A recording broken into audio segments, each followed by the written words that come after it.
Hadithi ya maajabu, mlango wa nyuma. Katika kijiji kidogo cha mwanzoni, kulikuwa na nyumba moja ya zamani iliyojengwa kwa mbao imara na paa la bati lililopauka kwa mvua na jua. Nyumba hiyo ilikuwa maarufu si kwa uzuri wake, bali kwa mlango wake wa nyuma, mlango wa ajabu uliosimama kimya lakini uliobeba siri kubwa isiyojulikana kwa wakazi wengi wa kijiji. Sura ya kwanza, mlango usiofungwa. Wakazi wa kijiji walieleza kuwa mlango huo haujawahi kufunguliwa kwa zaidi ya miaka 50. Wazee wa kijiji walisema kuwa kila aliyejaribu kuufungua alipotea au alipata matatizo yasiyoeleweka. Ilisemekana kuwa mlango huo ulikuwa ni lango la kuingia katika dunia nyingine, dunia ya maajabu na hatari.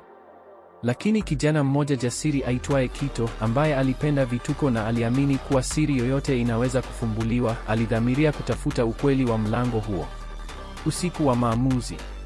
Siku moja, baada ya jua kuzama na kijiji kimetulia, Kito alichukua taa ya chemli, daftari lake la maandishi na mfuko wa mizoga, chakula na maji, akaenda nyumbani kwa yule mzee aliyekuwa akimiliki nyumba hiyo zamani. Mzee huyo alikuwa kipofu, lakini bado alikumbuka mengi. Usithubutu kufungua mlango huo, Kito alionya mzee huyo kwa sauti ya kutetemeka. Ulimwengu ulioko nyuma yake si wa kawaida. Ni wa zamani zaidi kuliko wakati, na wenye viumbe wasio na jina wala sura. Lakini Kito alikuwa ameshaamua. Alimshukuru mzee na kuondoka kwa utulivu. Usiku ule ule alifika kwenye nyumba hiyo ya zamani, akasimama mbele ya mlango wa nyuma. Ulikuwa umejaa kutu, lakini haukuwa umefungwa kwa kufuli. Mlango ulikuwa umefungwa na alama ya kale ya kifumbo iliyoangaza kwa mwanga hafifu wa buluu. Safari ya maajabu. Baada ya kutamka kwa bahati neno lililoandikwa juu ya mlango, ambalo lilikuwa kwa lugha ya kale, Nyarandu, mlango ulifunguka polepole na upepo wa ajabu ulivuma kutoka ndani.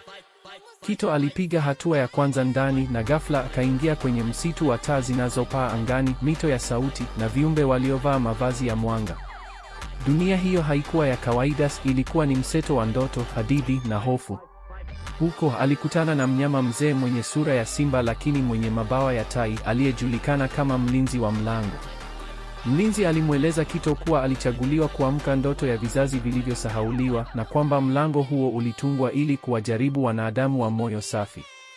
Sura ya mwisho, Kito na siri ya mlango.